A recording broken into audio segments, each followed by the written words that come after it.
मुलुंड मेट्रोचा स्लॅब पडून झालेल्या अपघात प्रकरणामध्ये 5 जणांना अटक। इंजिनियर सत्यजित साळवे निलंबित। कंत्राटदारावर 5 कोटी आणि जनरल कन्सल्टंटवरती 1 कोटींचा दंड ठोठावला।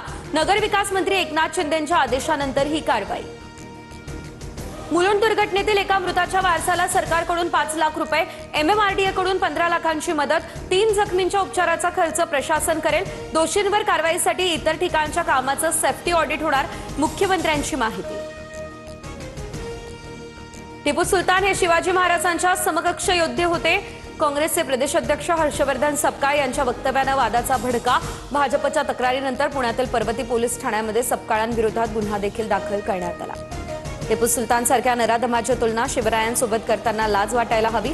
हर्षवर्धन सपकाळांनी माफी मागावी। काँग्रेससह उद्धव ठाकरेंनी ही भूमिका स्पष्ट करावी। फडणवीस संतापले।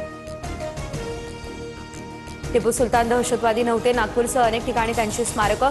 मालेगाव महापालिका दालनात टिपू सुलतानच्या फोटोवरील टीकेनंतर उपमहापौर शान-ए-हिंद यांचे हे भाष्य। टिपू महापुरुष नव्हता, ठाकरेंच्या शिवसेनेचा हा निशाणा। म्हातुरळी गावात जमीन मोजणीसाठी गेलेल्या विधानसभा अध्यक्ष नार्वेकरांच्या सहकार्याला संतप्त शेतकऱ्यांची मारहाण।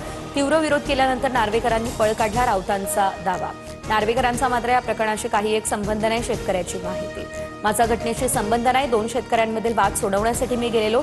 राऊतांनी ट्विट केलेल्या व्हिडिओवरून विधानसभा अध्यक्ष राहुल नार्वेकर यांचं स्पष्टीकरण।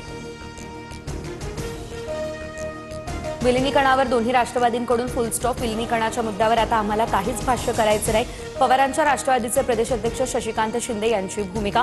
पटेलांकडून विलिनीकरण होणार नसल्याची स्पष्टोक्ती।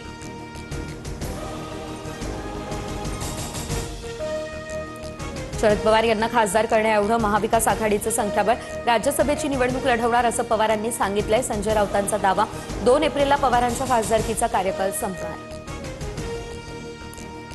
वरळी विधानसभेतील आर्थर रोडच्या लक्ष्मीनारायण मंदिराचं बांधकाम पाडण्याची नोटीस। 15 दिवसाच्या आत मंदिर तात्पुरत्या प्रस्तावित जागेवर स्थलांतरित न केल्यास कारवाईचा इशारा। मात्र मंदिर पाडू देणार नाही, स्थानिकांचा इशारा। भाजपचे आमदार संजय केनेकर यांच्या कार्यालयामध्ये पिस्तूल ठेवणारा तरुण ताब्यात। पोलिसांकडून चौकशी देखील सुरू। हिंदुत्वाच्या भूमिकेमुळे घातपाताचा संशय, केनेकरांचा हा आरोप। उद्या भारत पाकिस्तानचा महामुकाबला। T20 वर्ल्ड कपमध्ये दोन्ही संघ भिडणार। सायंकाळी 7 वाजता सामन्याला सुरुवात। भारतीय संघ सलग 3ऱ्या विजयासाठी आतुर।